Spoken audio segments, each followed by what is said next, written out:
So, ayan guys, yung aming tanghalian. Tuna. Marina tuna.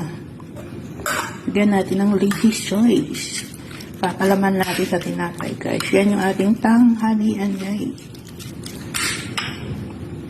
So, ayan guys. Nagpapahiwa si Amo ng cucumber at onion. Cucumber. Paborito ni Bagtit Aray. So, ayan guys, yung aming tanghalian. Merong cucumber o pepino, sibuyas o onion, at tuna with mayo. Mayo with tuna. Alin doon? Ipapalaman natin siya sa tinapay, sliced bread, at meron tayong potato chips. Yan, sour cream. Ayan yung ating tanghalian guys. Tanghalian at agahan kasi nagkape na ako kanina.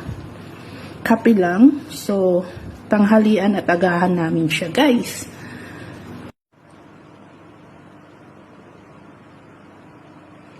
So, ayan guys, yung ating agahan at tanghalian. 4 na pirasong sliced bread at mayo tuna. At cucumber with matching Mr. Potato. Kain tayo guys. Ating agahan at tanghalian guys.